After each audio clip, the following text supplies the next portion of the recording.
following podcast features half-biased and controversial sports takes. All predictions are simply predictions, and we truly don't know what will happen. We will try our best to keep you entertained, but no guarantees.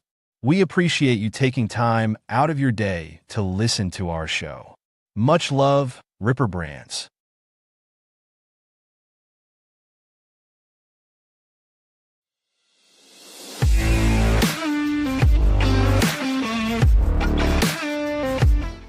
How are we doing? Welcome to episode 69 of the River Podcast. I'm Ethan Rosensteel. That is Elson Gratz.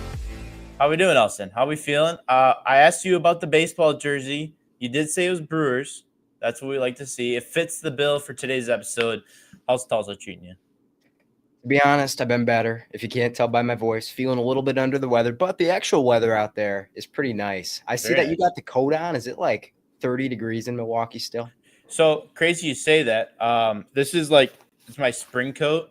It's like a golf coat, kind of like this looks a little thicker, this part, but like sleeves are pretty thin. Oh, gotcha. So I'll typically wear this on like the middle days. Like I'm not trying to wear a winter coat, but it's also like I have just like a long sleeve t-shirt underneath, so it's like not quite that warm. But today actually sun's shining and a little bit warmer. Like I got out of class today this afternoon, and I was like, man, it's really trying to be nice out. Monday was pushing 70 in Milwaukee, so that was a beautiful day. That was seasonal depression was cured, and then the wind came back Tuesday.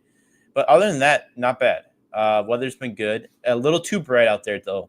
With daylight savings, I had to shift in the room, so you don't get to see my beautiful background outside.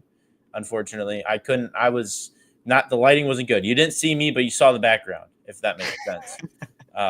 So that's why people watch the show, is for the background. Yeah, exactly. I mean, we got the poster back here too, and there's one over here. I think that's just off camera right now, but always good stuff. Well, awesome. We got a phone one today, episode 69 of the pod.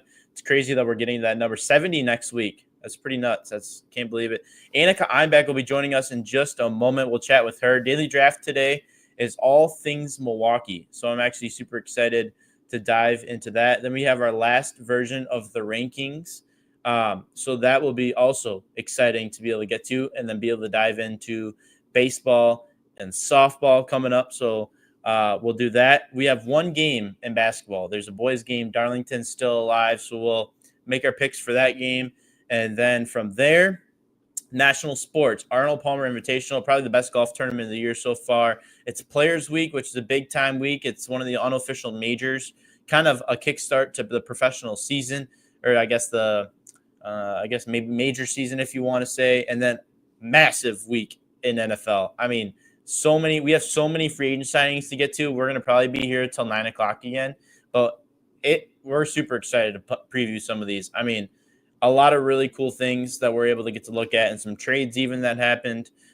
So we got a lot of stuff. A little bit of a less, I would say, draft-focused NFL offseason, but a little bit more of what I would call a NFL trade and free agency type season, if you would. So we're excited to be able to. I'm really excited for it. I do have a question for you, though. Over under 2.5 hours on the episode.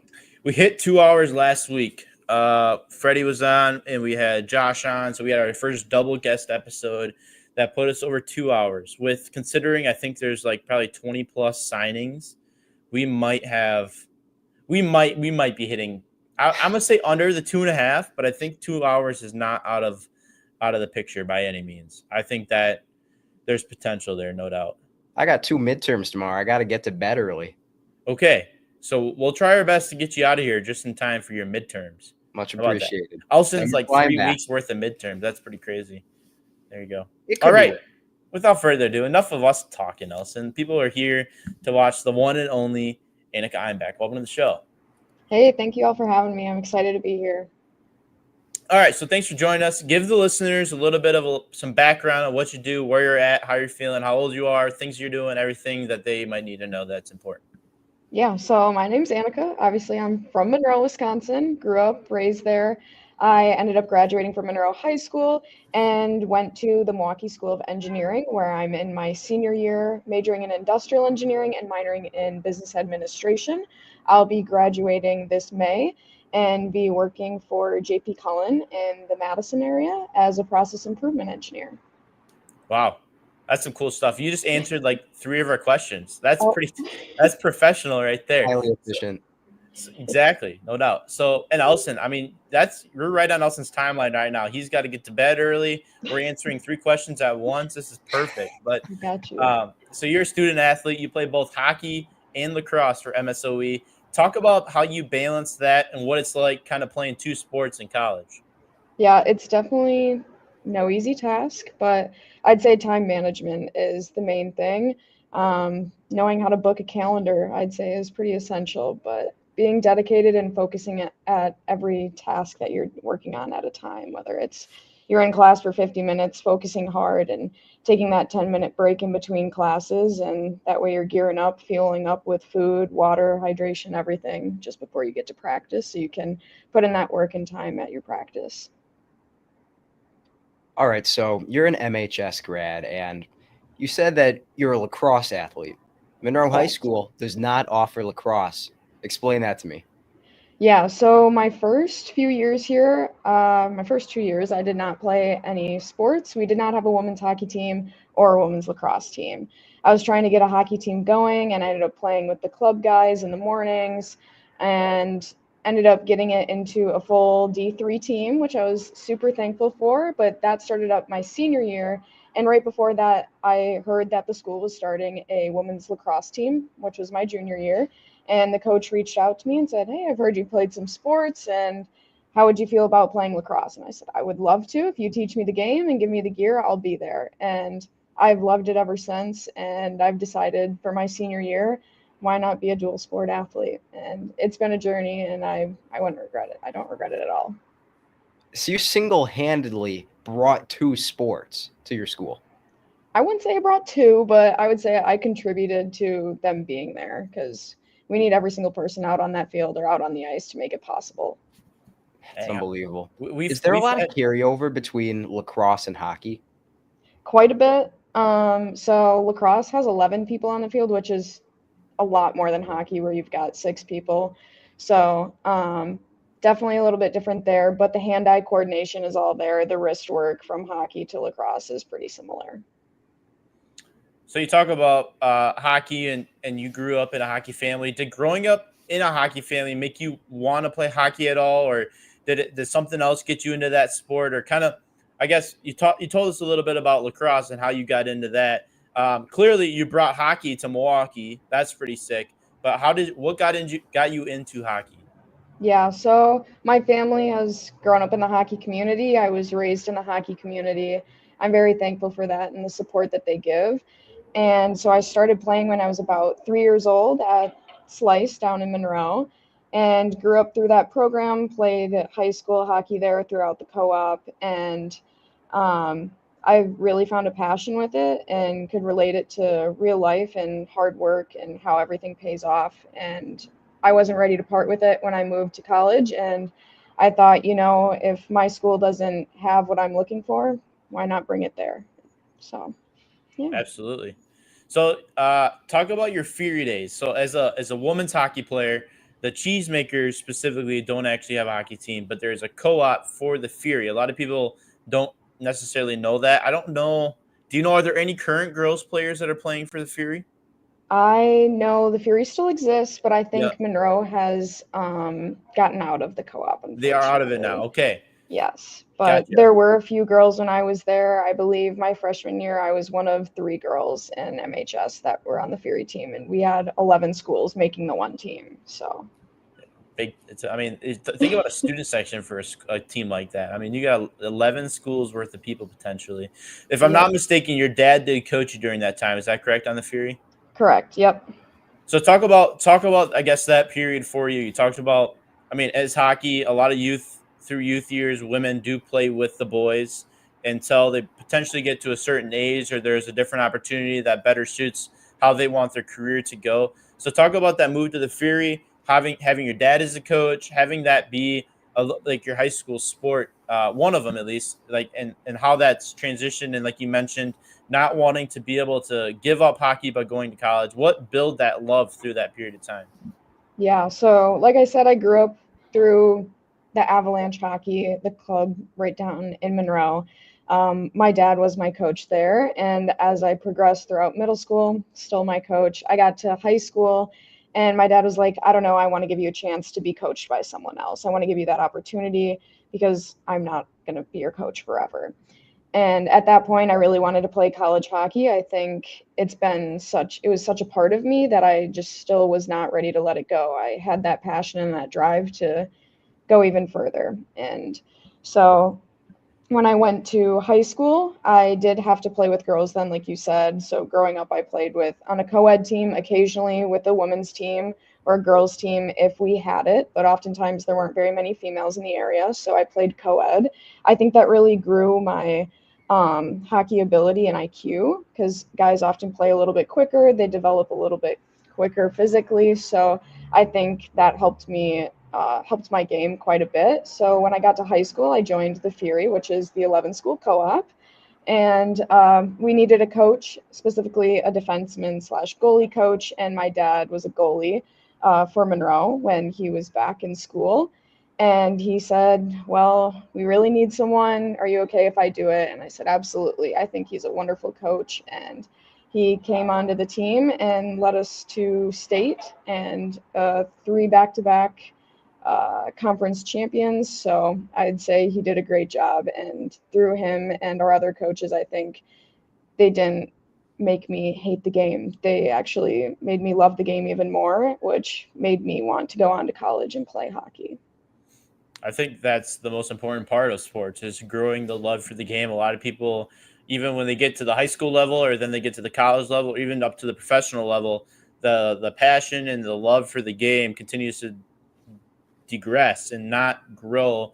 And like you mentioned, it grew for you, and obviously that led you to great things in Milwaukee. So kudos to you for that. And I think that's kind of an interesting point in terms of when you think about people. A lot of people have this ambition of going into collegiate sports, whether it's D3, D2, D1, JUCO, or whatever that next level would be. And then oftentimes, depending on the level, they don't fulfill that full time at that level of play because they lose that passion. I think that's the driving force in everything. You see that a lot with like D3 or D2. I mean, obviously D1, you're on a full ride. Probably you're pretty committed, or you have a potential to play at the next level. But a lot of the smaller schools, those guys and girls that are playing often lose that passion. So it's awesome to see that's actually grown for you, and obviously hearing you that you brought, at least contributed, as you said, to bringing that. That's pretty cool. So you mentioned where your plans for after school.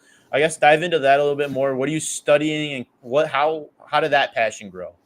Yeah, so I'd say I'm studying industrial engineering, and it all started about, I'd say, freshman year of high school. We were chosen to take, or we got to pick an elective that we wanted to take, and I wasn't quite sure what I wanted to do with my life, but I knew I liked solving puzzles, and my sister was like, why don't you check out the PLTW courses or Project Lead the Way? Those are like intro to engineering courses.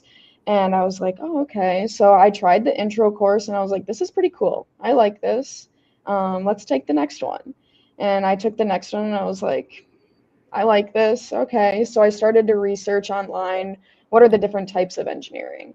And throughout my time looking online, I thought maybe packaging engineering. I love efficiency. I love trying to make things better and faster, save money.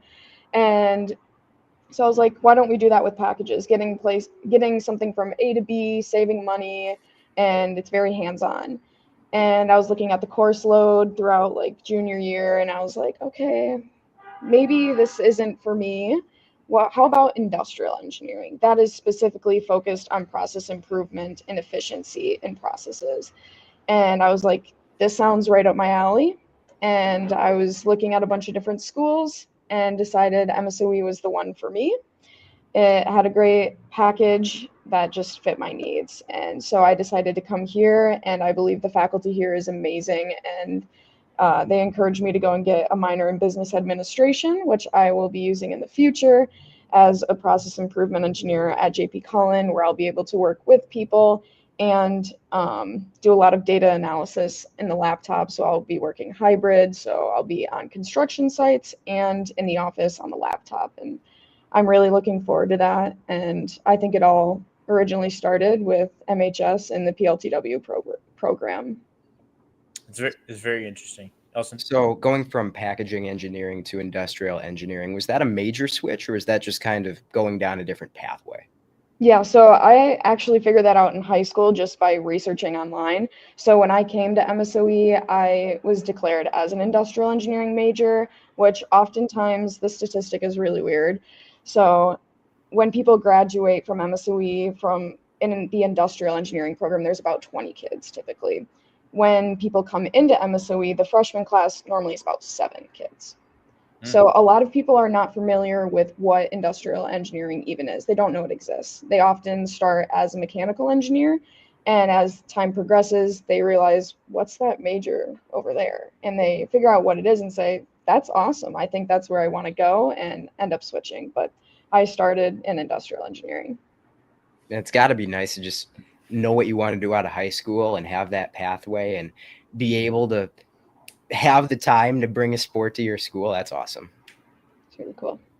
So you mentioned that you have a position already lined up. I think that's one of the biggest pieces in college is trying to figure out what your degree, what you're learning is going to be able to apply into your professional life. And so already having that, you mentioned you're going to graduate in May. Congratulations on that. But you mentioned also that you're going on and you have your position established and it's only March. Talk about MSOE as a student and as an athlete about, because I think connecting you with suitable professional positions is important as a college as well. So talk about your experience. Sounds like you've liked it so far, but expand on that with as a student and as an athlete at MSOE. Yeah, I think MSOE is definitely very rigorous. When I started, we were actually on quarters, but more familiar. They're closer to quarters, or sorry, trimesters, which MHS has, or at least had when I was there for a little bit. So very fast paced. We ended up switching to semesters, which I think was a good choice. It allowed for larger projects to be made throughout semesters then. And I'm trying to think. Could you repeat the question one more time? I just want to make sure I'm going to hit everything. No, yeah. So, I mean, as both a student and as an athlete, talk about like what you really do enjoy or the good parts, or how do you like MSOE as a whole? Yeah. And hitting on the professional piece that you talked about earlier, MSOE does a career fair where I believe we do 2 a year for at least my major. For other majors, there's often 3. So the career fair I attended in the fall had over 400 companies at, which I did not have to do anything a part of. I could show up, I could get a professional photo taken, and go and network with a bunch of different companies in the area or other places. So I've gotten 2 of my internships from there, and my full-time job was partly through them. I got to meet my boss in person at the career fair, which was really cool. So I got an internship my sophomore year from this career fair and actually went out to Texas and worked on a solar farm, which was an amazing opportunity, which I don't think I would have gotten if I wasn't at MSOE because they wouldn't have this career fair. And then the following year, I worked for GE Healthcare, which I also got through that career fair. I think that has played a huge factor in my success. MSOE is trying to set you up for success. They give you all of the resources, and you just got to go out and do it. And athletic wise, on that side of things, I think MSOE and their faculty really understand how rigorous these courses are. So when you miss a class with this small class size, they say, that's okay, come into my office hours, we can walk through it one-on-one. You've got close friends in every class, you know almost everyone that you're in a room with. So it's really easy to say, hey, can you hand me the notes? I'm going to be gone for a game. And all of your classmates are your friends. They're going to come and support you at all the games. And it's really nice knowing that someone else has your back and that you're not just a number. Absolutely. How do you like the city life of Milwaukee? So I do love trees. I can't lie. I'm glad I'm in Milwaukee for my college years, but I'm ready to get back out into more of the countryside. I think Milwaukee has so much to do, though. So for college life, I think it is wonderful, and I would not change it. Absolutely. I think that's a great leapfrog into our daily draft, as our topic today will be all things Milwaukee. So I'm excited to be able to do that and see Elson. My 11 got jumped up there for whatever reason. I did get 2 points last week, so I'm very proud of that. After with the best stadiums, I think it proves that AT&T Stadium is better than Lambeau. Elson, you did claim second place though, so congratulations on that. And then Josh did not score a point for the guest, but that's no big deal. He's still competing with Elson for second place, but I would say first place is a runaway in my opinion. That could be just a little bit of bias. But today we're doing all things Milwaukee, the best parts about it, anything that can kind of go in with that. Anika, this is a 3-round snake draft. We each will take 3 picks. As guest, we always give you the honor of choosing where you want to go, first, second, or third pick. I'll go third. Third. Okay. Elson, you got a coin handy. Yes, I do. I feel substantially disadvantaged in this one, by the way. I don't think I have a chance today. Yeah, you're kind of an outsider looking in here, but you do have the jersey on, so maybe that'll be a little bit of a advantage, maybe a little good mojo for you. Let's hope so. Heads or tails? You're picking this week. I'm picking? Yeah, I think. All right, I guess I'll take tails. Never fails. We've got tails it is. And yes, I did drop that. And man, I think I'm going to take the first overall pick here. Okay. Let's see what you got, buddy. This isn't easy. I'm going to go Fiserv. Okay. I was on my list. I don't know all the good spots. I got to take the blue chippers here. That's okay. I'll respect that. I think it's fair to include the Deer District and that whole thing included in that. I had Deer District / Fiserv, so I think it's fair to include that whole area with that. After that, I'm gonna probably go. I think I'll go with the Brewer game. I think that's a classic summertime Wisconsin. I think every Wisconsinite probably goes to at least one Brewer game throughout the summer. I think it's just kind of a staple of our state's culture. So I'll take the Brewer game at 2. Those are both my top 2. So I'm going to say the Summerfest Fairgrounds. Okay. Yep. And I'm going to go with Bradford Beach. Yeah, I think that's fair. I think Bradford Beach. I went a little generic with my list and kind of trying to claim probably a little bit more than I am supposed to. I said waterfront, thinking I could maybe get Bradford Beach, but I think it's a fair pick. I will take the Riverwalk in Milwaukee, though. I think that's something. I don't know. It's close between that and even just Lake Michigan. What's better? I don't know. The Riverwalk downtown with the buildings just being downtown. You got Fonz. You got all the good stuff along the river, the restaurants, the people, walking down the street type thing with. I saw Christian Yelich just walking down the street earlier this year. I mean, always cool things. I'll take the Riverwalk, Elson. All right. So now I'm up with the Snake as the holder of the first overall pick. And I'm going to go with 2 places that I remember visiting as a kid that I really loved. The Basilica of St. Josephat, is it? Is that the pronunciation?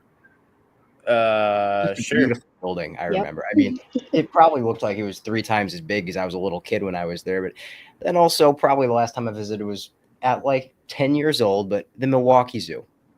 Okay. Hard to go wrong with the zoo. I can't even lie. Milwaukee Zoo. What the Basilica of what? Saint who?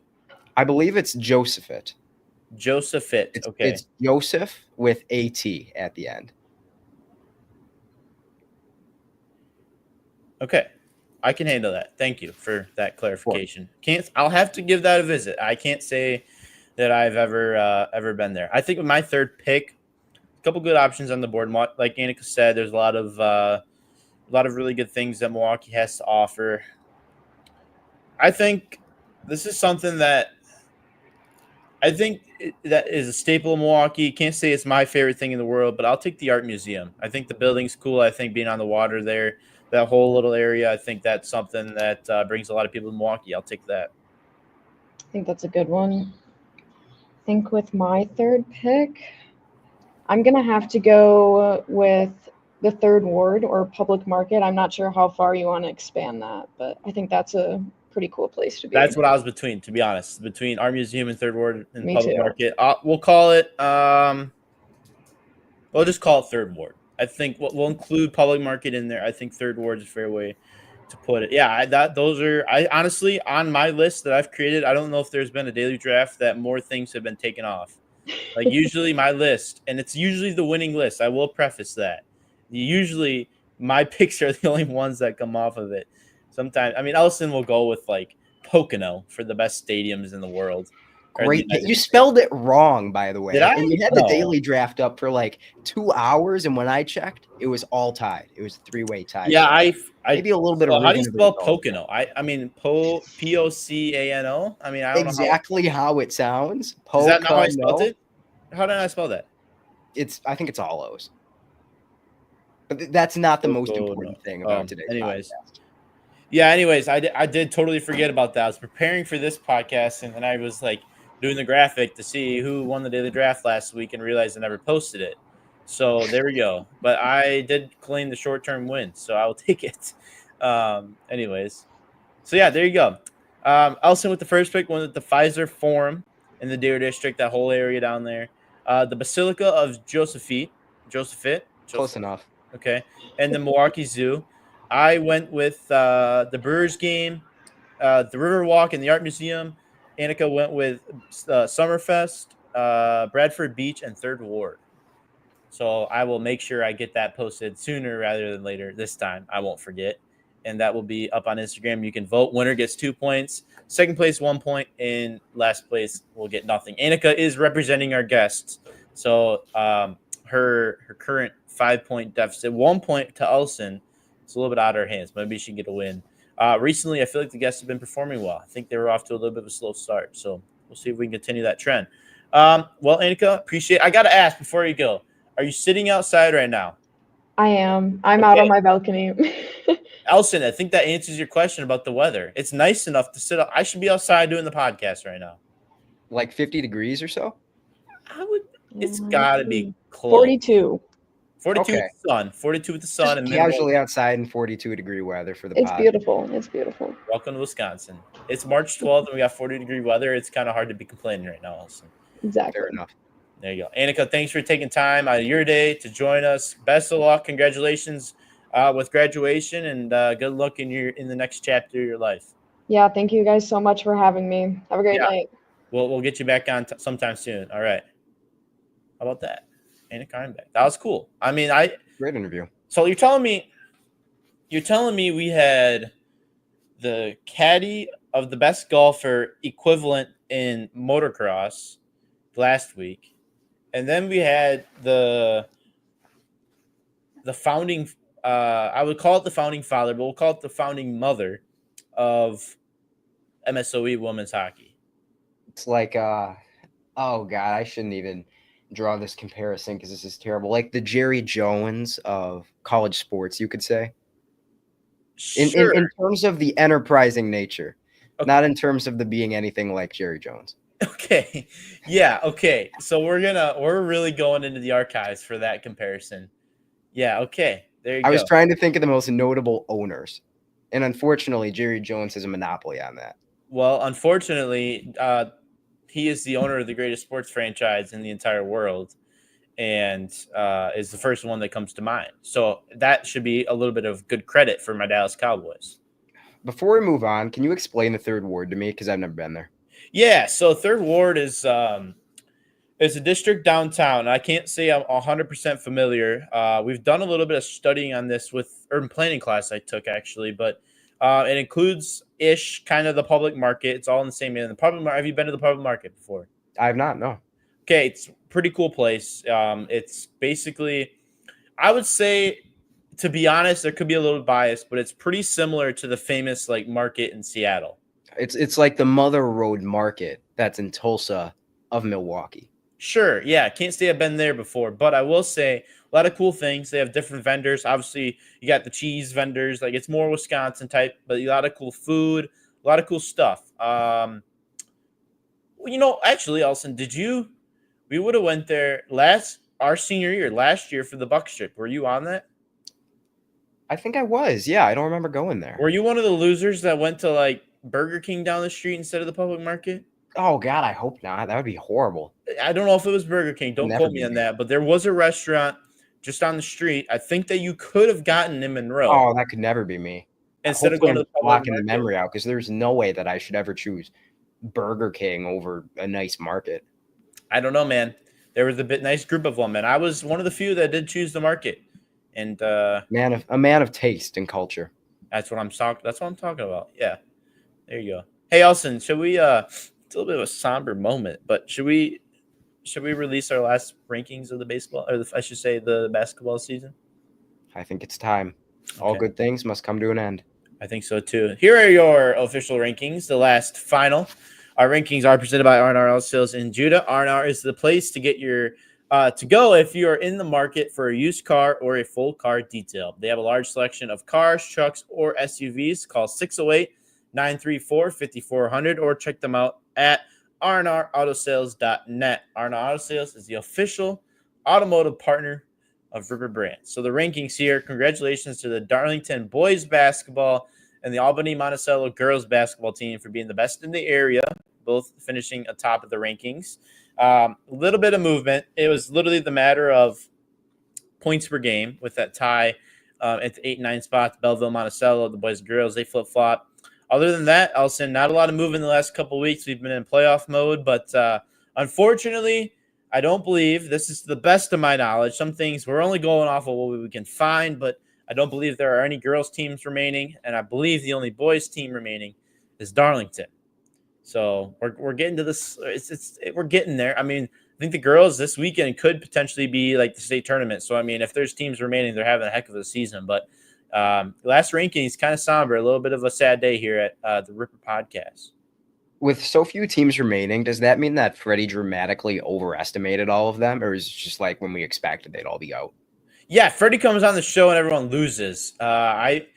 I don't know exactly. I mean, to be fair, a lot of his floors were the next game coming up after the show. So I'd be interested to go back and see what his success rate on that whole conversion was. Because, I mean, he did have the Cheesemakers ranked pretty high, and they got blown out by like 30 points to Mount Laurel.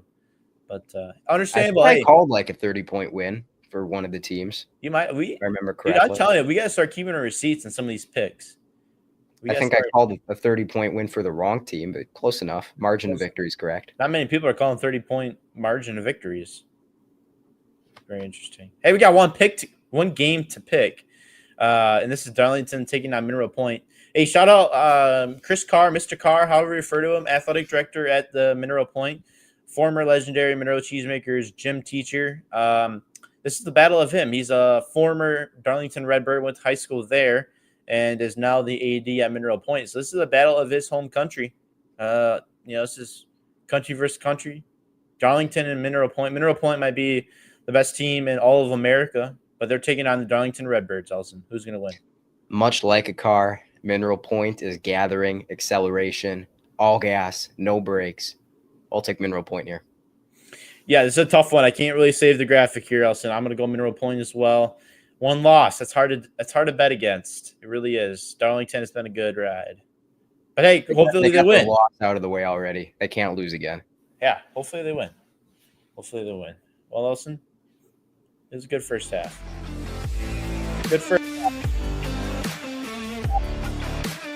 69. See you on the other side.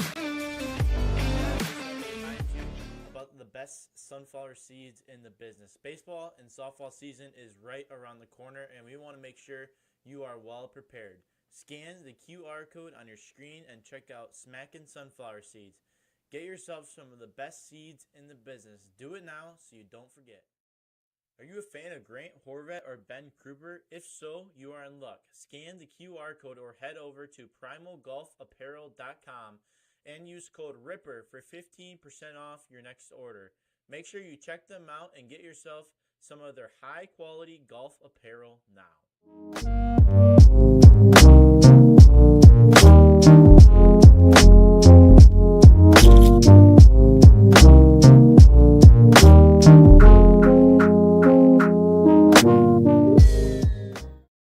The following podcast features half-biased and controversial sports takes.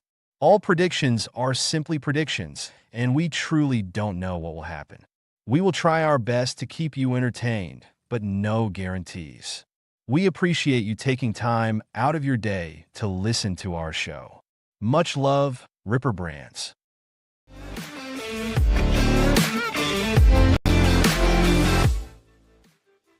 All right, welcome back. Episode 69 of the Ripper Podcast. Elson Gratz. I was going to call you Elson Rosenstiel for a second there. Ethan Rosenstiel, Elson Gratz over there. Episode 69. Here we go. Anika Einbeck, legendary interview. Wow, that was that legitimately came in my brain, left, and came right back in right when I needed We're it. fading already. I feel like I'm deteriorating. The caffeine and the cold medicine are wearing off. It's going to be a great back half of the show. How long have we been battling this cold, Elson? Kind of sucks. Weather's starting to turn, but we're stuck with the cold. 2-3 days. You know, it's not the worst thing in the world. Like, if this is as bad as it gets. I didn't go to any of my classes today, but that was more to study for the 2 midterms that I got tomorrow than anything else. We're surviving. We're getting by. So you're one of those kids skipping class all the time. All the time. Yep. Such a bad student. Hopefully, praise up to you. Shout out Elson. Hopefully the recovery time is minimal or in a speedy recovery. Godspeed, Elson. Godspeed. I'm a legendary healer, as Pete Carroll would say. Okay, there you go. Well, hopefully you can last because we got a loaded back half. We're not talking about a lot. We're talking about golf. We're talking about football. Man's 2 favorite hobbies, but boy, there's a lot of football to get to. We'll talk a little golf now, though, and get that out of the way. Arnold Palmer Invitational. Some might say it was the best round and tournament of golf that we've had all season long. A great Sunday finish. Colin Morikawa came into Sunny. He was the 54-hole leader. Came in, held it for the majority of the time, and then lost it. Russell Henley gets the job done. A crazy chip in on the last couple holes. He chips in. This is a chip, Elson. I'm talking like in the rough on the top of a hill, looking down. He chips this. It's cruising down the hill on this green. Like if it doesn't hit the pin, it's rolling probably another 20 feet off the green. Having to have another chip back. Well, boy, lucky enough to that hole get in the way. Banks in off of the pin into the cup for an eagle. Russell Henley at the time was down a shot. He goes up a shot. Obviously, you gain 2 strokes. Morikawa pars the hole. So then, just like that, a guy like Morikawa leading the entire day in Sunday, only a couple holes to go, has the entire narrative flipped on him in just a matter of 20 seconds and ends up having to compete. Doesn't end up getting the job done. Russell Henley hangs on, wins the Arnold Palmer Invitational. Like I said, best Sunday of golf, I think, all season long. I had the privilege to be able to sit down and watch it, and it was a lot of fun. It was a lot of fun to watch that. Obviously, I think golf's one of those things you got to be able to do. You got to be doing something other than sitting there watching. Maybe outside, maybe the Masters or some of the other big tournaments on the last couple holes. Like it's kind of like, let's put it on the background. Let's get something else. I was getting a little bit of work done at the time. But I think that's kind of the game plan. Elson, did you consume any golf over the weekend? I did not consume any golf over the weekend. I got to ask. So you're not just like staring there wide-eyed into the television watching these things? You got some homework going on the side? Yeah, a little bit of homework, a little bit of business. You know, there's always business stuff to take care of. But yeah, a little bit of everything. I got to say, it's good stuff though. I mean, I would say there's certain tournaments like I personally, a lot of people can't, but I personally can sit there and watch a golf tournament and have nothing else to do. Like on Sunday, like if it's the back 9 on Sunday, I can totally sit there and watch the entire time and probably be good to go. The PGA Tour is changing broadcasts. There's minimal commercials, and so it's kind of getting to the point too where they do like these playing throughs. So like one half of the screen is the actual golf, and the other half some commercial. So you're kind of able to still watch, but they kind of do that whole little thing. But yeah, I mean, I could. A lot of people can't. I think when you're sitting down, I'm a guy who likes to watch, especially now that my schedule not being in high school, I have the ability to watch more on Thursday and Friday. And so I enjoy watching that throughout the weekend. Sometimes, usually either Saturday or Sunday, I'll be doing something during the day, so I don't catch all 4 days of it. But yeah, interesting stuff, no doubt about it. I guess another thing interesting to note, at some of these bigger tournaments, like the the PGA Tour commissioner, Jay Monahan, he'll have kind of like it's kind of like his State of the Union. Like he comes out and he gives all this information. And I'm not sure, Elson, how familiar you are on the PIF negotiations between Live Golf, PGA Tour, and that whole debacle. A lot of people are sick about they're sick of hearing it. I mean, it's been going on for years now. Everyone wants all the best players playing at the same time. We get that with the majors, but they want to see that more often. Well, they came out and said that they are starting to. I think there's other things going on in the PGA Tour right now, like pace of play issues and some other potential rule changes that they're looking at. So the State of the Union type thing was really focused on some of the other things within the PGA Tour that they're trying to focus on changing instead of really highlighting the negotiations and what that includes. But it sounds like there's progress being made. I know like political officials are getting involved as well. So it's becoming more of like a national negotiation of whatever kind. So it's real. They're trying to figure it all out. They're trying to either coexist or somehow get the best players or form into one or find a way that they can really grow the game of golf globally. And I think they're trying to do it the best way possible, but it's a difficult thing. So I think that was something interesting to talk about. One more follow-up question. You played the new 2K golf game at all? You know what I did? I ended up I had the PGA Tour game from EA Sports, and I saw some things coming out. I was like, man, I really could use a new golf game, kind of getting outdated. And I noticed they were not going to make any updates, like new games for the EA Sports side. So I did make the change, and I do enjoy it. I've heard that like really good things about the gameplay. A lot of microtransactions apparently, but I've gotten some of the audio clips of the sound of the stick striking the golf ball, and they did a good job with the audio engineering and such. So it's good to see like the sports games for minor sports like golf actually get good iterations. I know like hockey's kind of just been wasting away.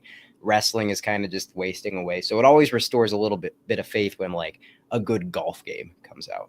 Yeah, usually you can count on 2K. 2K can usually produce a pretty good video game. EA Sports sometimes struggles with that, but I think, yeah, it's good. I enjoy it. There's some things that are a little frustrating where my putt goes off the green, but I will say Skill issue. First place, dude. First place in year one as a rookie, as a 60-some overall, winning the FedEx Cup. I can't say I will challenge anybody in that game. I think on rookie difficulty. No, everything's maxed out. It's legitimately like they say like the opponent difficulty and like the scores that are supposed to be like they're like anticipated scores at each difficulty.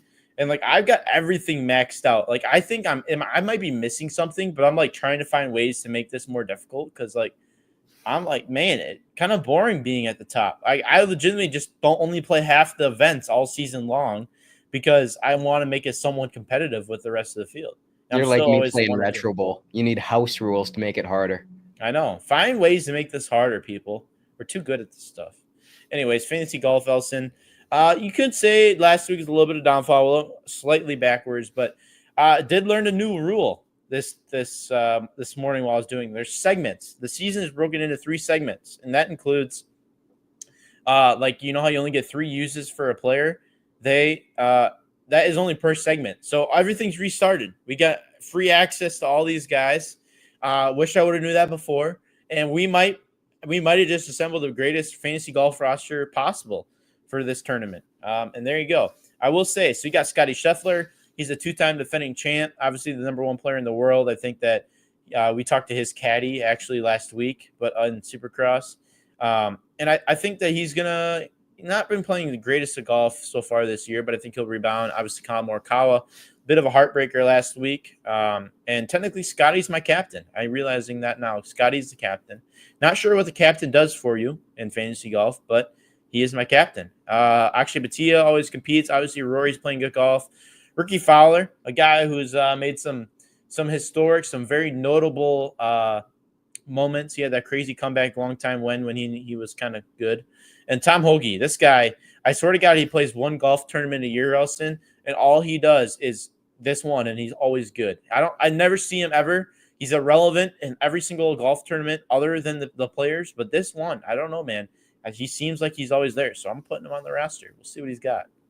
It's like the golf equivalent of a role player. Yeah, all you need. Just one tournament. Give me 100 points this week, Mr. Tom Hoagie, and we'll never see you again. That's all I Tune need. in next week to find out if Ethan can break into the top 14,000 of fantasy golf. Yeah, we're nearing the top 10,000 at one point, went backwards, had a bit of a slip up where we weren't able to get the picks in on time. So we tanked a little bit. We missed a week. I will say, Elson, the people, they say people quit right before they hit jackpot, but we're getting close to quitting. We're getting close to hanging it up. I don't know if this is my game. More of a fantasy football kind of guy. Just admitting Still defeat.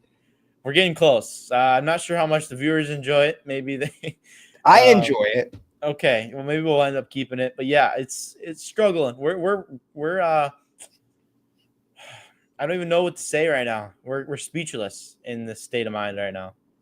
Hunting for the breakout week. Yeah, we're still trying. Once we pick correctly the winner, and I think this is the first time I've picked Scotty Scheffler. He hasn't won yet this year, but I think this is a good week.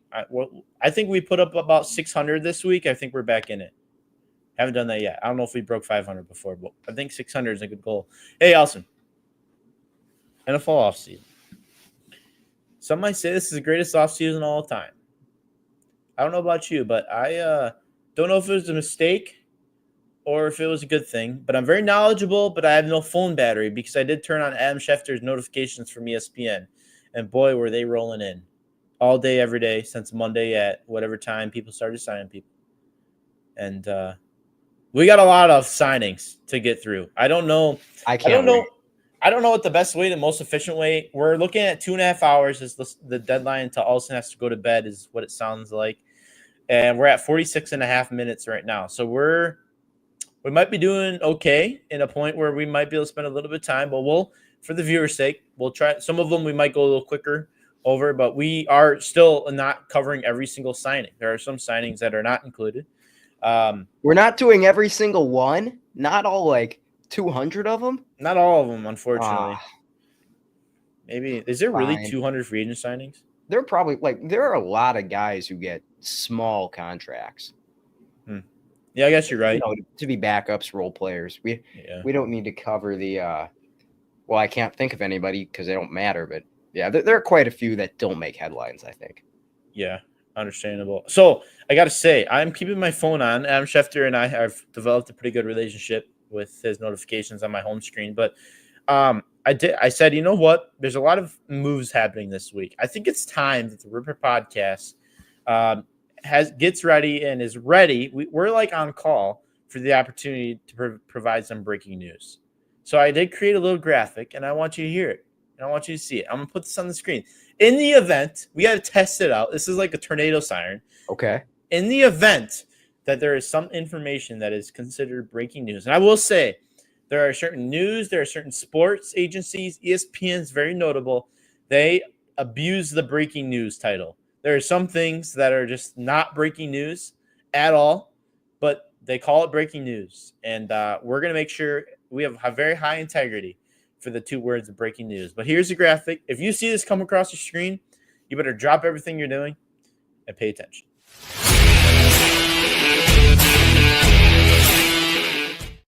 Pretty cool. That's hardcore. Huh? I love it. Pretty cool. If you see that, watch out. And then this will be blaring across the bottom of the screen, potentially.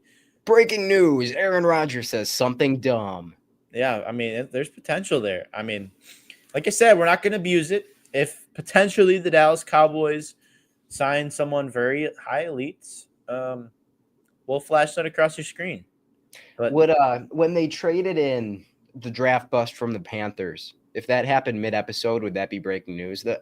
Jonathan Mingo, is that breaking news or no? Normally not, but I think as a Cowboy fan, I think it's fair. I think if the Packers, we are going to abuse breaking news. Okay, I mean it's breaking news to me. I'm the guy in control, man. All right. And it's any move the Cowboys make might be breaking news. Fair enough. Okay. All right. Without further ado, if in the events I am prepared, I have the button. I have the big red button ready to be pressed. All in right. the event of breaking news. But let's dive into it. A lot of NFL free agency. We'll dive. Some of them we'll go very quickly over. Some of them that we'll dive into and some moves. But let's start here. Devontae Adams and the Rams, 2 years. And this is the numbers that I've seen via, I think, ESPN for the most part. So numbers are a little iffy. There's guaranteed numbers. There's incentives. So take that with a grain of salt. But just know these guys get paid a lot of money, no matter what. A lot more than else than I do. But at Devontae Adams, the big time move to start out with, going to the Rams. So they did release Cooper Kupp today. Weren't able to find a him. trade partner for him. They need a perimeter number 2. And I do think that this move makes sense because they made it pretty clear, like, they want to win in this Matthew Stafford window after they couldn't trade him. If you're stuck with Matthew Stafford, you're going to try to win with Matthew Stafford. I don't mind this to get a little bit more juice on offense. I think it's a decent replacement for a guy like Cooper Kupp. It's always kind of an intriguing. I definitely think they're in a win now situation. I don't think that they're trying to build for the future. I think good teams build for the future while they're in a win now, but obviously they have Matthew Stafford back. Adding a piece like Devontae, I think, could be interesting. I think Devontae he's got family on the West Coast. I think that's cute, an important piece. I think being in a warmer climate's a big piece. Obviously the turf and the stadium and kind of the LA atmosphere is probably a big piece too. I think the Rams are intriguing to go to, and adding Devontae for the Rams, I imagine it really can't hurt that bad, right? No, I mean, he can still can't. play. Yeah, I can't hurt that bad at a guy like him. 2 years. It's not like you're getting him. You're not trading for him at the deadline, and then who knows what's going to end up with him. I mean, imagine being the Jets trading for him because Rodgers wanted him, and then at the end of the year, you end up sucking. You get a top 10 pick. At the end of the year, you can't even trade him, so you have to cut him. I mean, the Aaron Rodgers effect is that breaking news? I don't know. Just imagine being the Jets. I'd rather not. Poor Jets. Aaron Glenn's got them right over there. I think he'll fix it. Hassan Reddick. Is that really how you spell Hassan? That's what I saw online. Is it? It's not 2 A's? It is 2 A's. Wow, yeah, I guess so.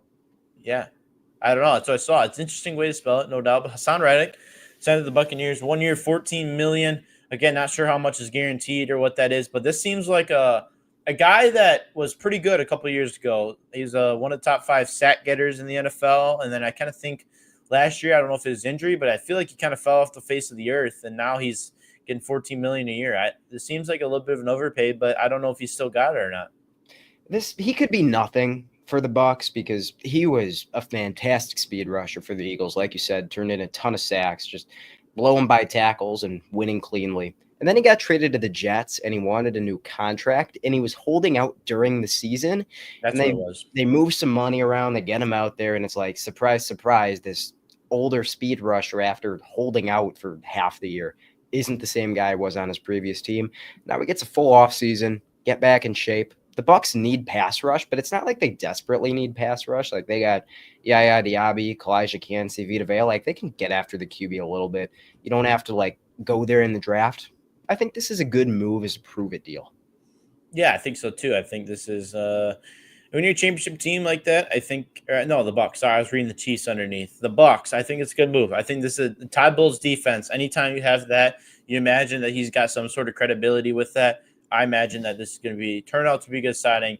Rooting for Hassan Reddick to be successful. A guy I've never heard of got an absolute bag with the Chiefs. Jalen Moore, tackle, new potential blindside protector for the greatest quarterback in the league. Ethan, I kind of think that the Chiefs are screwed. They're losing a lot of talent. They don't have money to spend. They're kind of aging out as some of their top players, like Chris Jones is at the end of his prime. Travis Kelce should have retired this offseason. And they're so desperate. Clearly, they hate the tackles in this year's draft class that they got to sign this dude from the 49ers who played fine spot snaps for them. But I guess their pro scouting department really liked him, and they just need somebody to play tackle for him because you don't even have Joe Tooney anymore. You can't run the same guys out there that you were trotting out last year. And that's how you get Jalen Moore making $15 million a season. So Chiefs are kind of an interesting situation. Obviously, anytime you have a guy with the name of Patrick Mahomes, you're going to have an opportunity to win games. But this seems like a pretty desperation move to me. And you talk about some other key pieces of this team that are really kind of getting to the point at the end of their career. So if you have pieces, but you have if you have a piece, but you have nothing else around it, what better way to have the most opportunistic rebuild than to trade the piece?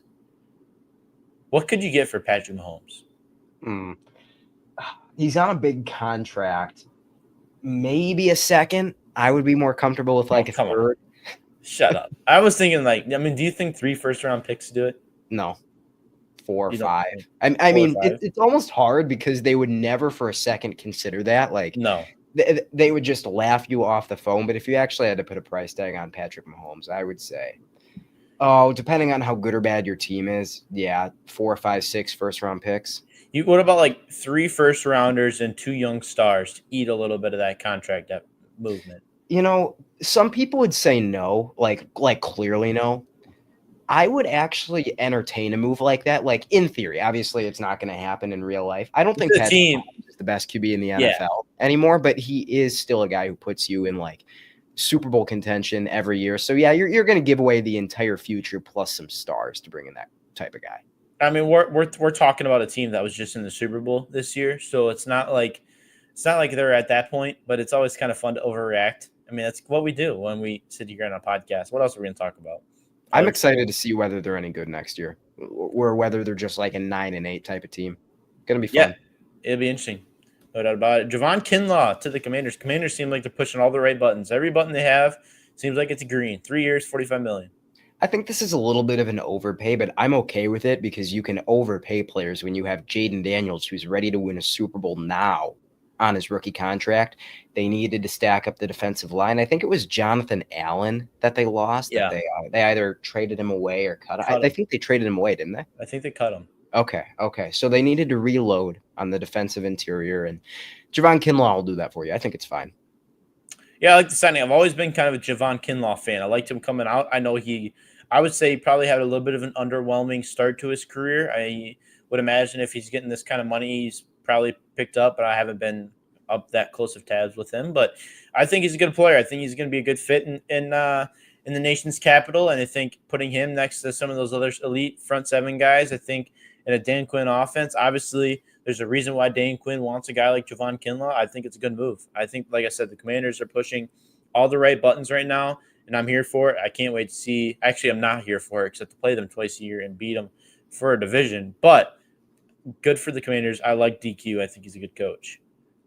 Carlton Davis to the Patriots, 3 years, $60 million. I mean, it's not bad. The Patriots have just a ton of money to spend, and you're bringing in a really good player who fits what they want to do at the price tag that he was always going to command. It's, you got Christian Gonzalez, who's already like a Pro Bowl corner and is only getting better. Do you really want to spend on like a low-end CB1 like Carlton Davis? Maybe. Again, I think this one's fine. They got to get better at some point, and they're paying a defense to come there. Okay, let's go back. I don't know why I missed the boat on this. Let's give these grades. Let's do that. Let's start. Okay. Let's start with the Devontae. Let's just run through the other ones quick. Devontae, what do you give that a grade? I'll give that a C+. It's fine. Yeah, C+, B-, somewhere in there with me. Hassan Reddick to the Bucks. B+. I'm gonna go C+ on that. I'm not as high on you as that. Jalen Moore. D+. Yeah, D+, D area, and then Javon Kinlaw. I'll give that a C+ as well. I'll give it a B-, B somewhere in there. Carlton Davis. Getting a good player who will win with you into the future. B-. Yeah, Carlton Davis. I'll go C+ too. How about Sam Darnold? Seahawks. They get their quarterback potentially of the future. 3 years. I saw $110.5 million. I've seen $100.5 million. Somewhere in that ballpark. North of 100 though. I hate the way that they handled this. I don't think it makes any sense. I think Sam Darnold, at his best, is still a borderline downgrade from Geno Smith, and they don't have interior pass protection in Seattle. And that's how you beat Sam Darnold, is you make him uncomfortable. I think he can handle stepping up from an edge rusher, but you kind of blow up the pocket and things get really ugly. Now you don't have DK Metcalf. God, to me, this is like a D to me. This is an interesting one. I think I'm a little bit higher on the move than you are. I think you would imagine Geno Smith has got to be on the back half of his career. And I think Sam Darnold potentially is just starting to come into his own as a little bit of a late bloomer. And so I think on that note, a team that like the Seahawks, where they've already acquired a second and they've acquired a third-round pick, trading away some of their better players, obviously their quarterback and their wide receiver. Yes, they are going into probably a rebuild, but in a draft class that they acquired depth, I like those two moves. A 2 and a 3 over a 1, I think provides a little bit more beneficial in a draft class like this, I would say. But on that note, I think Sam Darnold, he'll look good in a Seahawks uniform, I think. I think he fits it. Obviously, you know a little bit more on the interior defense and how to, his weaknesses and stuff like that. So on that note, there's potential question marks. But I imagine the Seahawks liked him. I imagine that there was obviously conversations of Geno Smith being out the door. I like this in a position where they're at in the draft class. Maybe Jackson Dart's there, probably not, but I mean, obviously, to me, if I'm an NFL GM, I am not banking on drafting my franchise quarterback in this year's draft. I might maybe a project, but I'm not banking on anything. I think Sam Darnold, he's a perfect bridge guy. He's probably the best bridge candidate out there right now. 3 years. This seems like a pretty good opportunity for the Seahawks. This is let's stay competitive while we rebuild type move to me, and I like it a lot. I'll give it a B plus. You know, you kind of sold me on it. I think I'm going to change my grade to I'll go with C because Okay. obviously I don't love it. I don't think that they're going to be anywhere near Super Bowl contention this year, but Not at like all. thinking about him as a bridge guy, you competitively rebuild because I'm anti-tanking. I think that tanking just kills the culture. You competitively rebuild, reload on young talent, and then I'm sure there's like an out 2 years, 1 year into this deal. That's just how these big QB bags are structured. Is you usually have a way to get out of it at some point. You're not locked into 3 years of Darnold. You find a QB that you like, draft him in the back half of the first, like we've seen from teams like the Packers, the Ravens with Lamar. I don't hate that system. So yeah, I'll change it to a C. Okay, I appreciate that. Salesman and me came out, Of course. and we made a big move. How about a different quarterback? Potentially another bridge, or are you getting a guy of your future? Justin Fields of the Jets. 2 years, $30 million. Teams back up with former teammate Garrett Wilson. I think he's going to be fine for the Jets. He's definitely not the QB of the future. I would have needed to see some improvement to his processing, and he didn't turn the ball over for the Steelers, but he's like a true one read and run QB in the NFL, and that's not a franchise guy by any means. But best bridge on the market, got him on a really nice team-friendly deal. I don't mind this. I think I'm going to give this a B minus. You're going to be competitive, which I think is what Aaron Glenn wants, because obviously the Jets aren't in a position to win the Super Bowl this year. You basically can't win the Super Bowl if you don't have your franchise guy, but this sets you up nicely down the road. I like this a lot. I think there's potential. This could be the new franchise guy. I really do. I think we could be looking back at this 10 years from now, and he could have gotten a second contract with these guys. I think Aaron Glenn comes into this program. This is a Jets team that is just abysmal on everything that they do. Robert Saleh was horrible. Aaron Rodgers came in and just blew the place up. And this is a team that's abysmal. They have no money. So this really does remind me of John Harbaugh coming into the Chargers, pretty much blowing it up, getting rid of a lot of big-name guys because they're getting overpaid, and you just don't have money for that. We see that a little bit.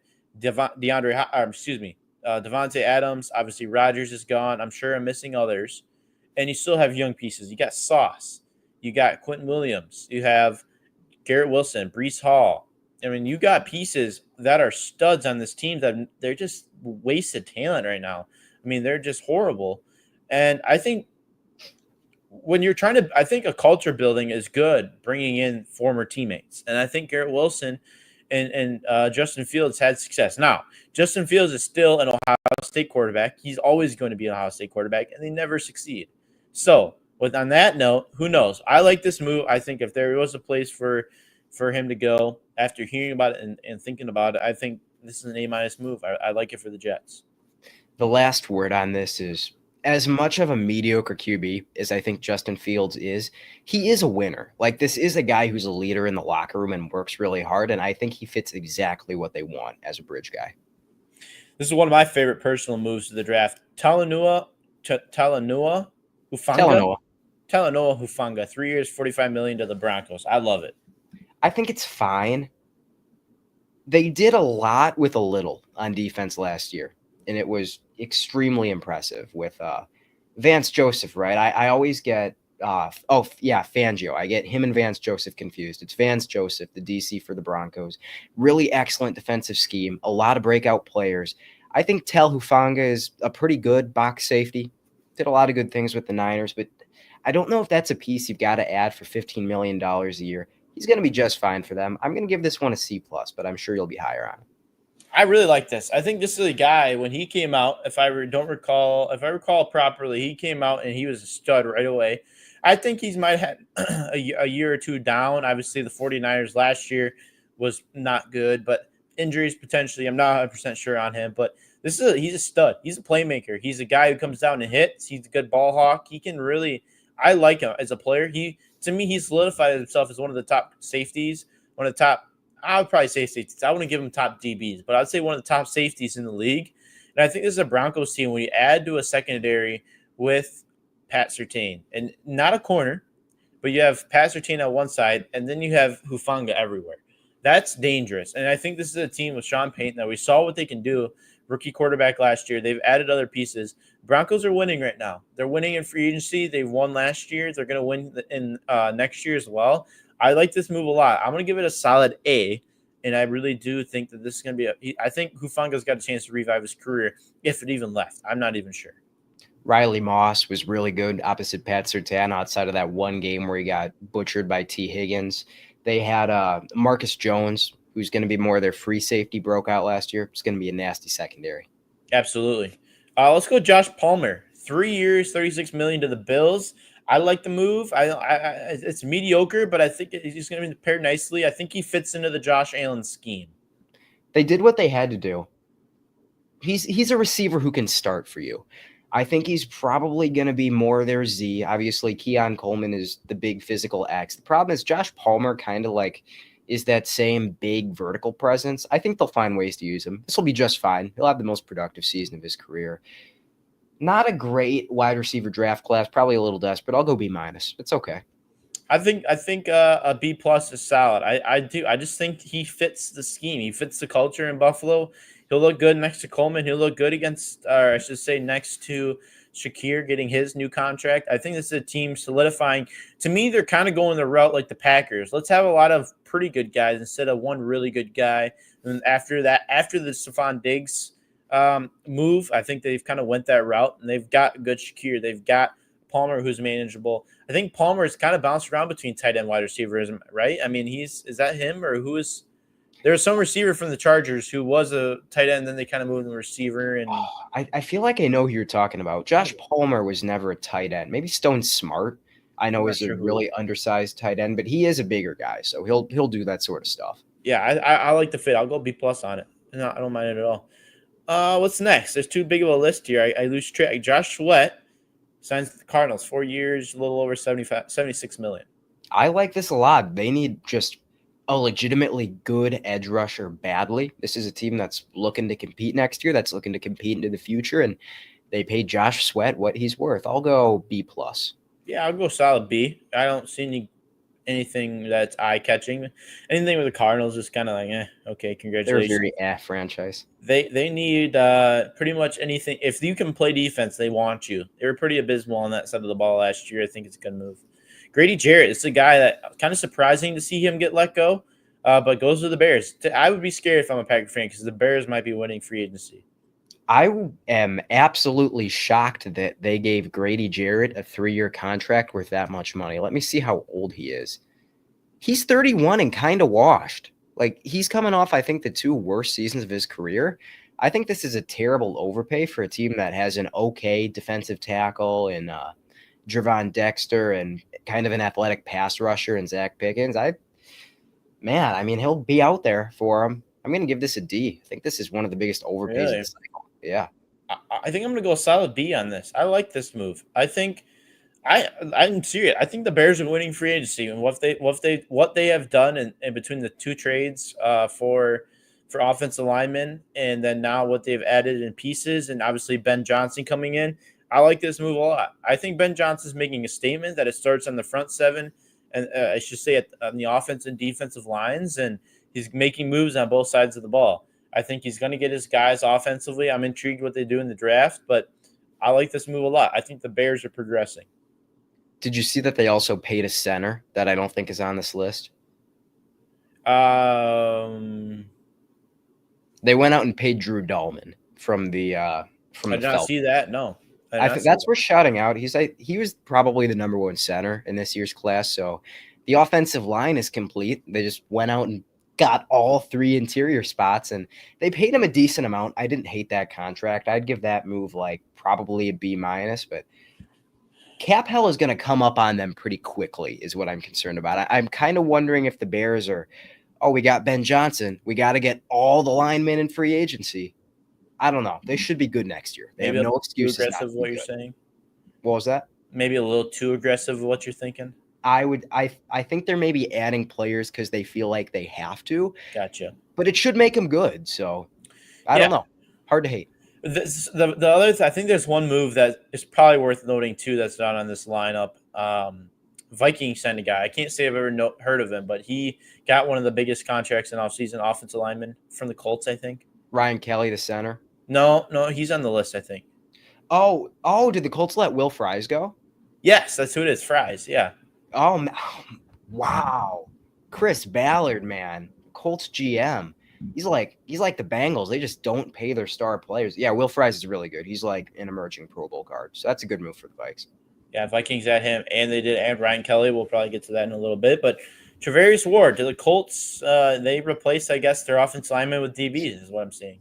That's a good move. I mean, Travarius Ward had to get out of California after some things that went down this year. And I think that, low-end cornerback $20 million a year. That's just fine. The Colts are looking to win now. Like you mentioned, they're going to have to reload on the offensive line. I'm sure they'll look to the draft there, but I think this is a solid B- move. I like it too. I think B- B is a solid move too. I think it's a good fit. Going from the Niners to the Colts, I think it'll work out well for him. How about the fast one here? But Zach Wilson going to Miami with all the moms out there is kind of where he likes to be. Quality. Potentially, anticipating potential another Tua concussion. Zach Wilson might get a little bit of playing time. This is Tua's replacement. Replacement, okay. It's fine. I think he can run their system. He can throw on the move and, maybe make the kind of reads they want him to make. It's Zach Wilson for $6 million. I'm not even going to grade it. Yeah, we're talking backup quarterbacks here. It is what it is. Here's Ryan Kelly, go to the Vikings, 2 years, $18 million. I don't mind this move at all. He had some injuries, had one of the worst seasons of his career, but the worst season of Ryan Kelly's career is still like the 10th best center in the NFL, getting up there in age, but $9 million for a quality center is not a bad deal at all. I think this is like an A-. Veteran guy for the Vikings, center and left tackle are probably the two most important positions for practically a rookie quarterback. So I think bolstering that's going to be important. I like the move a lot. I'll give it a B+. I think this one is notable in terms This is worth it. Yeah, we can talk about this. Okay, is it this though? I'm kidding. Javonte Williams going to the Cowboys. I think it's more so the message they sent with this compared to the actual signing. Holy crap, man. The NFL thinks Javonte Williams sucks, which I kind of get because he was bad last year. And he wasn't great the year before that either. After injuries, he's lost a lot of what made him really special back, which was the burst. It was the tackle breaking. But even then, I still think he can play.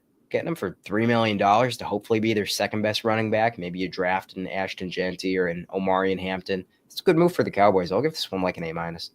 Appreciate it. I was expecting to get a lot of hate. Anytime anything happens with the Cowboys, usually it doesn't go my way. But we're going to talk about a couple more moves by the Cowboys later, I think. Not really on this list, but a couple. Of course we are.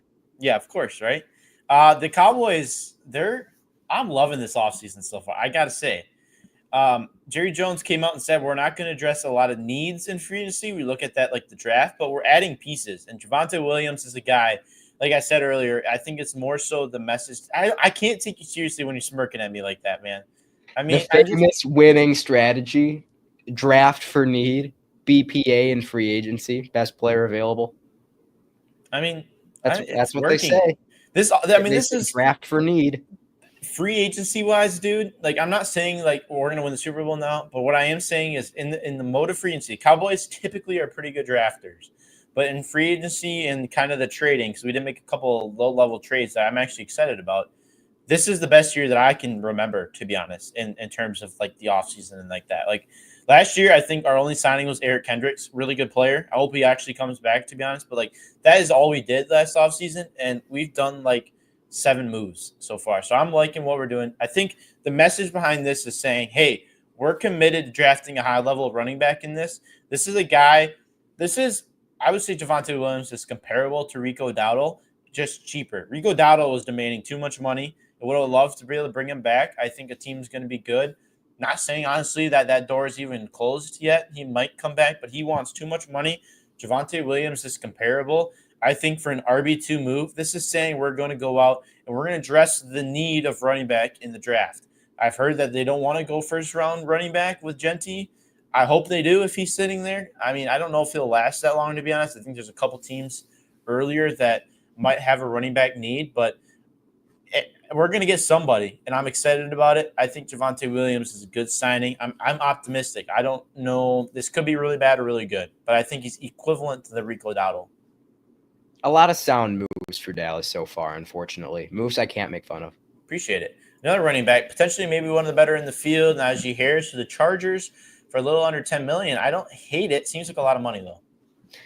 This and the one that you skipped over to get here on the agenda are like two of the only free agency landing spots that I called correctly. Obviously, that's always difficult. He's just like the prototype Chargers running back. He's going to take the snap and then smash into the back of a lineman for 4 yards and get 1,000 yards doing it. It's perfectly fine. It's running backs are just going to get paid more money now after the trends that we saw this season. And Najee Harris is like the solid 15th best running back in the NFL. Chargers don't have to worry about it in the draft. They should be really good next year. I like this and J.K. Dobbins. I like that combo. I think it fits well. J.K.'s got the juice. Probably can't stay healthy. Najee's your workhorse. Yeah, that is a good system now that you put it that way. Did he sign with them again? Did he come back? I think he's still on rookie contract, I think. J.K. Dobbins? Yeah. No, he's on a second team. Oh, well, that wouldn't make J.K. Dobbins. I know he was a free agent this year. He's not that old. Broncos eyeing J.K. Dobbins as potential running back. So he is a replacement. Unrestricted free agent. Okay. But he still might come back. Yeah. I think he might. I think Isaiah – no, who's the other guy they had that was okay? Spiller was there a long time ago. I think Spiller's in Gus. Seattle now. They had Gus and they have Kamani Vidal. Okay. Who did I skip over? Dre Greenlaw. Oh, I did. You know what? I took him. Okay, I moved him down below because I don't have contract terms, but we can talk about. We'll talk about him after. I don't have the actual numbers, so I kind of have a collection of those that I didn't make banner for. Sorry, I made that probably after you made your copy. We'll go here. Potentially one of the better players in free agency this year, young Javon Holland with the Giants. They kind of maybe a Xavier McKinney replacement. I'm surprised that they went after safety as their big splash, but this is such a good contract for Javon Holland that I feel like I got to give this an A-. This is a building block long into the future for the Giants. Yeah, I'll go A- too. I like it a lot. I think Javon Holland is a really good player. I can't say his career is going to go positively in with the Giants until they prove us otherwise, but I will say that I like him. I think Javon Holland, like I said, might be one of the better players in free agency this year, and I like the move. I think A- is fair. Another Cowboys signing, Solomon Thomas, 2-year deal, $8 million. How do you feel? It's a good move. I mean, he's a draft bust who can play as a rotational defensive lineman. Cowboys need rotational defensive linemen. You bring him in for $4 million a year. I don't feel like this one's worth grading because he's a role player for them. But yeah, again, I can't make fun of that move. Yeah, appreciate it. I think it's a guy that can play inside and outside if you want. Cowboys lost. That is true. That is true. Good ball knowledge. Thanks. Is that sarcasm? No, that's real. Okay, good. Appreciate it. DeMarcus Lawrence is a guy they ended up losing this year, and so I think I'm happy to see him go. Not happy, but I think it's a good move. But I think Marshawn Nealon has kind of stepped up for the Cowboys. He'll probably be the other side of Micah unless we draft or we make a trade or something drastic happens.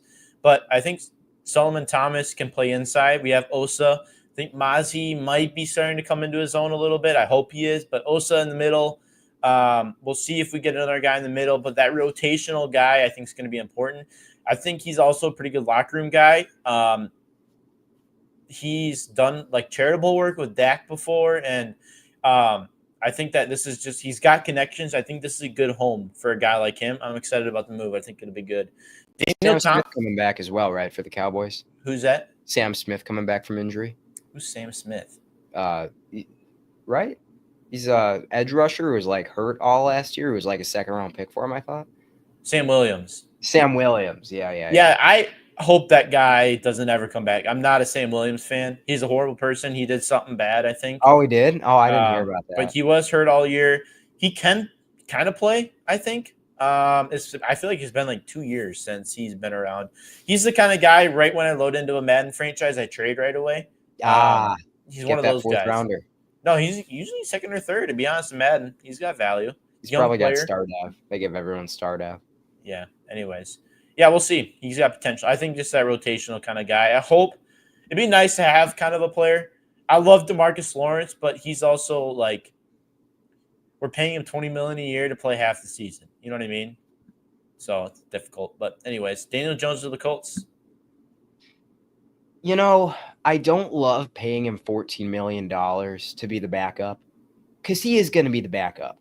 I think what this is a $14 million signing to try and motivate Anthony Richardson. Yeah, I agree. A little bit. Like Anthony Richardson has played like the equivalent of, I think, about one full NFL season. They want to know more about him. They're starting him next year, but I don't know. You're spending that $14 million on Daniel Jones, and now you can't go and get him like a wide receiver or fill in that offensive line a little bit more. Like, seriously, we're going to let Will Fries and Ryan Kelly go to bring in Daniel Jones? It's like a C-. Yeah, I think C-, C+, C something in there. I think it's fair. I don't know. It's interesting. I think there'll definitely be a battle. I don't know. They probably would want AR to start, but I don't know if it's a guarantee yet. I think they want a battle. I think it's purely a motivation factor, to be honest. I think that's a great way to put it. Justin Reed with the Saints, 3 years, a lot of money. It's $10 million a year. It's not a terrible contract for a solid player like Justin Reed, but why do the Saints keep paying win now players? The Saints are so far away from winning anything, and they keep paying veterans. This is bad. I'm going to give this a D just to make a point. I'll go probably C on this. I just wonder, like, Justin Reed, why would you want to go from the Chiefs to the Saints? Cash, maybe? Money? The Chiefs don't have a lot of money. Yeah, I guess it's pretty much either more money or you win Super Bowls. That's kind of how it goes. I feel like it's kind of the narrative. You want extra 10. The Chris Godwin move, that's something I was hearing. Like, he gave up like upwards of $20 million from supposedly the Patriots as the team that he was given. But it was either you give up $20 million or to stay with the Bucs, or you get the money and you go to New England. I mean, it's you either get more money or you win championships. That's kind of the MO. And he chose money, which, you're looking back at 50 years old. You made some investments. The bank account's stacked. Do you want that or do you want a Super Bowl ring? I think that's totally fair. I understand. DeAndre Hopkins to the Ravens. Not bad. This is a really good move. Like, DeAndre Hopkins was bad with the Chiefs last year. He had some games where he was okay. He doesn't look like late-stage Julio Jones on the Eagles washed. So that being said, like, the Ravens get the big physical receiver they need because they got Rashad Bateman who can play inside, outside. And then you got Zay Flowers, who's the deep threat. DeAndre Hopkins got traded mid-season and couldn't get it on track with the Chiefs. Now he gets a full offseason. He could be like a solid starter for them. I'm going to give this one an A. Yeah, I think A- probably A for, yeah. I think it's fair. Did you see that tweet that's resurfacing from a little while ago? It was a picture of Lamar, Derrick Henry, and D-Hop. While D-Hop and Lamar, not Lamar. Lamar is in his prime, but D-Hop and Henry were in like their true prime, and it was like, how many touchdowns out of this trio? I don't know if you saw that. A lot of touchdowns. It's resurfacing, but here we are making moves. I don't mind it at all. Joey Bosa released from the Chargers, going to the Bills, like the next Von Miller. They cut Von Miller, which, I think that's fine. They probably ate some dead money on that. Von Miller, at this point in his career, he's a guy they use on third downs, and he's pretty good. And now Joey Bosa is probably going to some extent, be the guy you use on third downs, and he's pretty good. Good player when he's on the field. Not elite anymore. Injuries have taken their toll, but it's just about whether or not he can stay healthy. I think this is a fine win-now move for Buffalo. I'll give it a B. Yeah, I think B's fair too. I think it's an opportunity for Joey to show that he's still got it. Not sure, like you said, not sure if he does, but I think it gives him an opportunity with a good team. Gives an opportunity to go win as well, a proven player. It'll be interesting to see what he can do, and I'm intrigued to see what it turns out to be. I think it's fair. I think a B is a good, solid estimation. I noticed you left both Packers moves off the list, unless your copy is different than mine. You know what? To be honest, I legitimately, I did not see anything about the Packers moves until late. I did see them before I made this, but when I was scrolling through like notifications or wherever I was looking, I didn't see them. So we can talk about those. I believe Nate something is a corner. Nate Hobbs, yep. Nate Hobbs. Injury prone. He's fine. I don't remember off the top of my head who the other guy was, but it seemed like it was kind of overpaid for two mid players, to be honest. Aaron Banks, the guard from the 49ers. Yeah. We gave Aaron Banks like $20 million a year. He's not bad. He's fine. He can play. And guards are getting expensive. But why this doesn't make sense is because he's going to play guard for us. It's going to be a competition on the other side for the other guard spot between Sean Ryan, who's pretty solid this year, and Jordan Morgan, probably who's the sort of tackle guard hybrid that we drafted at the back end of the first last year. And then they're probably going to kick Elton Jenkins into center to get Josh Myers out of the lineup. And it's like, really? We're going to overpay an okay guard so we can move our Pro Bowl guard into center instead of just like, why not go get Ryan Kelly? Or Ryan Kelly was actually the player who I had like on the short list for the Packers because I thought Drew Dahlman, who the Vikings got, who the Bears got, was probably going to be outside of our pay range. And instead we let the divisional rival get Ryan Kelly. No, I don't love that. I think I'll give the Aaron Banks move, I'll give that a C- because he'll be an upgrade over Josh Myers indirectly. And the Nate Hobbs move, like the Packers need cornerbacks bad. And Nate Hobbs is the answer to that. Like we're working with Jair Alexander, who's probably not going to be healthy.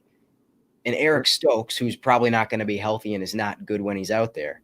And after that, it's Keyshawn Nixon and Corey Ballantyne and Carrington Valentine. It's like, why not get a Carlton Davis? Like pay $20 million to Carlton Davis instead of to Aaron Banks. I'm going to give that move a C- as well. He'll be an upgrade wherever we decide to play him, but don't love either.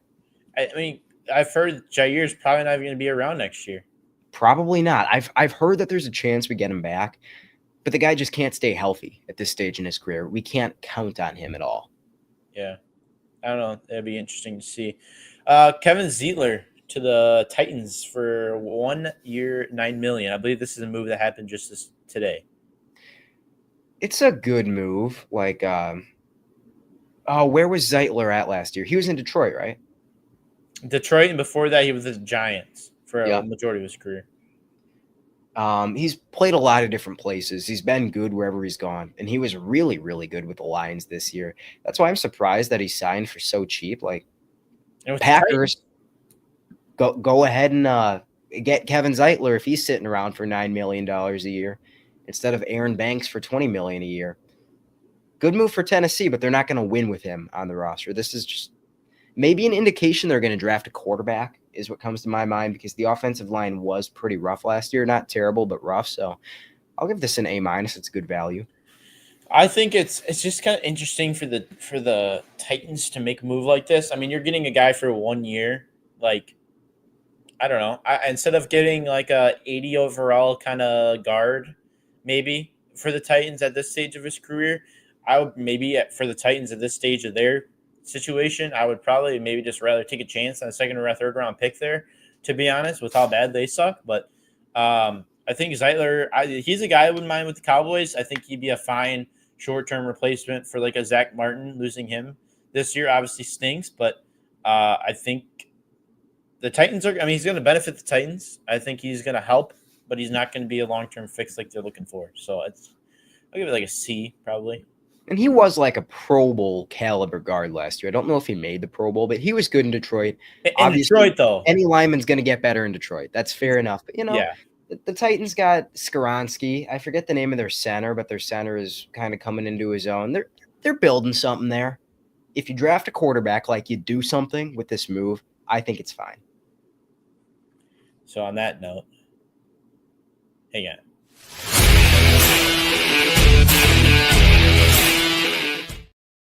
We got breaking news. It's not really breaking news, but there was a signing that we will talk about. I think it's relevant. The Panthers reach a 1 year, $3 million deal, which is actually very intriguing, with Rico Dowdle. So breaking news, the Panthers signed Rico Dowdle to be Chuba Hubbard's backup. not worth giving a grade. I like how we talk about this and not like Trayvon Merrick getting $50 million. Yeah, Trayvon Merrick's actually a good signing too. He's someone that I didn't put on the list. It was hard. I was like trying to be selective, but it's like hard A to lot of like guys. I mean, not. we're not talking about like Tershawn Wharton getting $55 million a year either. There were a good amount of big moves this cycle. Yeah, I mean it's hard to cover them all. I like Merrick. I think that was a good signing. Who'd he go to again? I honestly don't even remember. I just saw his contract number. He Yeah, was with the Raiders as sort with of the a Raiders. big box safety last year and had a good season. The Panthers brought him in. Yeah, the Panthers adding a lot of help Yeah. to their secondary. I like that And move. I think he's a good player. so Tershawn Wharton got $54 million and he went to also the Panthers. I thought so. There you go. Shout out He Panthers. was fine with the Chiefs. And what about Milton Williams? Where did he end up? Patriots, I believe. I think he was the biggest contract. I don't know. 100 was that on the list? I don't know why. I know. I don't. Maybe it $104 was million over 4 years. biggest contract of the cycle. I think.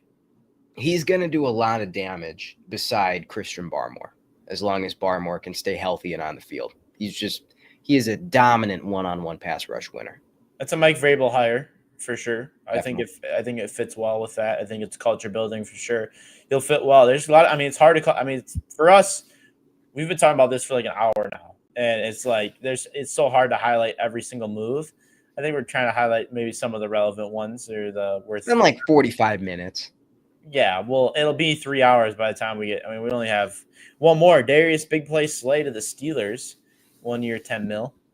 I don't know how well he fits their scheme because they like to run a lot of man coverage, and at this point, Darius Slay is a good zone corner, and that's about it. That being said, $10 million for a good cornerback for a team that needs cornerbacks, I'll give that a B+. Yeah, I don't hate it. I think it helps the team. I don't know, B+. Fine. Sure. There you go. So that's what I got. A couple other notable players. Evan Ingram signed with the Broncos today, 2 years. I don't know how much money, but I think it's a good piece. I think he'll be a good weapon for Bo Nix to compete with. Dre Greenlaw, you mentioned going to the Broncos as well. He's one of the guys I hope the Cowboys are going to pick up. That was one of the other free agent landing spots that I was correct about. That is going to be a nasty Denver defense next year. Linebacker was the one thing that they were really missing, and Dre Greenlaw is a stud. Wait till they draft someone. I mean, who knows who they're going to draft? Maybe they go weapon for Knicks or offensive line, or they go to bolster that defense. I mean, that's all their options, really. See what they kind of pay off with. Mentioned today, DeMarcus Lawrence goes to the Seahawks, a veteran D end move for the Seahawks. I don't know if they like it or hate it, but it's just there. This is a move that this is one of those moves that's not worth noting.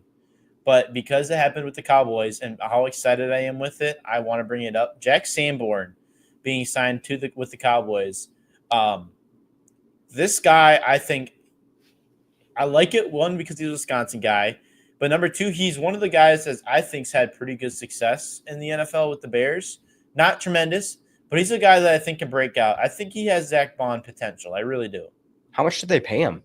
See, I don't know. Like that, I think it's just one of the quick things I saw on like a fan page. You know what I mean? Like the fan page cover it, but like I don't know if Adam Schefter ever released it, but I'm not sure. I don't think it was that much. But we also traded for Kenneth Murray Jr. as well. So 2 linebackers there. Obviously, hoping to get Overshown back by mid-year. Damone Clark, a guy that's kind of been a bust a little bit, hoping that he can kind of step back up. Maybe Eric Kendricks comes back. I'd love to draft the linebacker too. I mean, they're a good pieces, and I think taking a chance. Sanborn's a guy that can have the green sticker. He can lead a defense. I really like him a lot. I think he's a hard-nosed, gritty player. I think he's got very high potential. I love the signing. It's one of my favorite signings as a Cowboy fan, honestly. I mean, it's one of my favorites. I like it a lot. That's a really nice pickup. He could lead the Cowboys in tackles next year. Absolutely. I think he's pretty relevantly cheap too. I don't know 100%, but let's get to some NFL trades. Again, we can't cover them all, but we can cover most. I mean, trade-wise, I think we got a decent amount.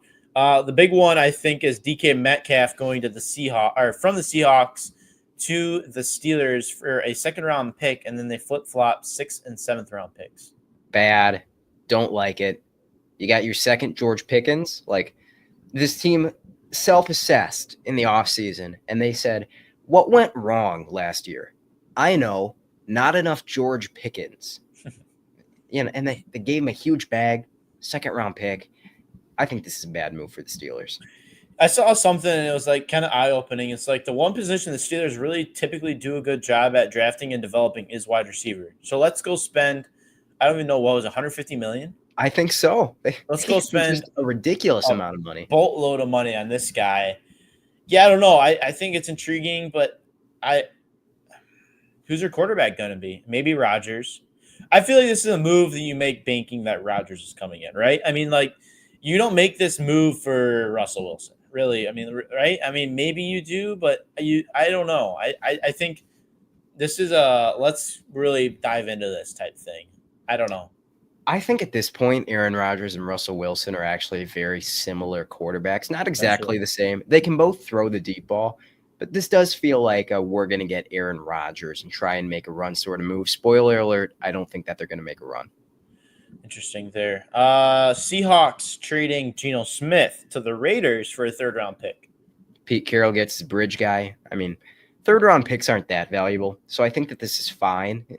I already explained my thoughts about this from the Seahawks end, where you kind of convinced me. I can see that. As for the Raiders, we already knew that this was going to be a competitive rebuild with Pete Carroll. Obviously, he's not their head coach of the future. Geno Smith isn't their QB of the future, but they have a real chance to get the culture right for the Raiders. Yeah, I think this is a good signing, but when you consider like all the names of guys that the Raiders have been involved in, it seems like, okay, we're just going to settle for Geno Smith. I mean, they wanted Stafford. They wanted Rodgers. I imagine they wanted some other people. I just can't think off the top of my head right now. And now we get Geno Smith. I think a third-round pick's fair. I think it's I would take a third-round pick for Geno Smith, but I'd also probably give up a third-round pick for Geno Smith. So I see that from both sides. I don't hate it. I think Geno Smith is going to be a good year or two guy. I don't know if they draft a quarterback. Maybe they go mid-round draft pick for a guy. We'll see. It'll be interesting to see. Your first draft with Tom Brady in the building. Let's see what quarterback maybe they want. Who does he see as a potential? This is our guy kind of thing. But Geno Smith, I think, is going to help build the culture with Pete Carroll. Sorry, and I also think it's intriguing that they're trading for. I don't think Geno Smith was a quarterback with Pete Carroll at any time. Was he? Was there any overlap? But they're trading with Pete Carroll's former team, which I think is intriguing. Would he have been on the same team as Pete Carroll? Maybe a year. When did Pete Carroll get fired? Okay, who is the head coach between Pete Carroll and McDonald? I don't know if there was one, to be honest. So Geno Smith might have spent a year with Pete. I think he did. He spent a year with Pete. I do too. Yep, I do too.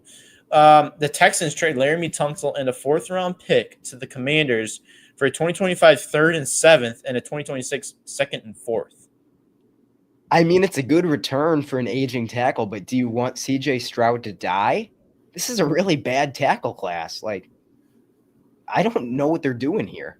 It's a good return for a guy like him, but, I mean, you imagine for the Commanders, like, let's get a veteran guy at the left tackle. Why take a risk on the guy? Let's go out and let's get a veteran guy. I think it's smart. I think that the 2 picks this draft and the 2 picks next draft, I imagine next year, honestly, I think that the Commanders will be better than they were last year, potentially. So that pick could be even worse for a couple of picks, whatever that means. But I like the move. I mean, yeah, the Texans, good return.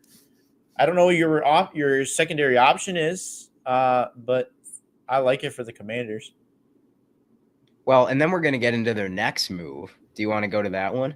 Yeah, let's do it. C.J. Gardner-Johnson for Kenyon Green, who's another offensive lineman, former first-round pick, and a pick swap. Well, okay. Kenyon Green sucks, and I think he's one of the worst players in football when he's actually on the field for them. They benched him mid-year on a terrible offensive line. That being said, like, he's still a guy who has a chance to get better heading into it's either year 3 or year 4. And now the Texans have 0 good players on their offensive line. Like, I didn't see that they signed anybody. I think they just have nobody there now. And we saw how much it damaged C.J. Stroud. C.J. Gardner-Johnson's nice. He was a good piece for the Eagles last year. At least you took a player away from the Eagles, I guess. But it's like, I don't know how the Texans look at how last season went. And they said, you know what we need is less offensive line help. Yeah, there's just a part of me that thinks Kenyon Green turns into, like, potentially. I know Mekhi Becton was better than Kenyon Green, but like seems kind of like a similar place. Like the Eagles are going to get that guy right. That's just kind of what it seems like to me. Possible. I don't know. That's another aspect is like you're trading this athletic draft bust to the Eagles, who are going to fix him and turn him into a good player. They're way behind the curve right now. I got to look up to see whether they signed anybody in free agency because there's no way that they're just trying this thing out in the draft. Well, while you're at it, I mean, look and see what their current depth chart is right now at that O-line. It looks like, okay, they re-signed Mario Edwards. They brought in Laken Tomlinson, who's a guard from, I think, the Chargers.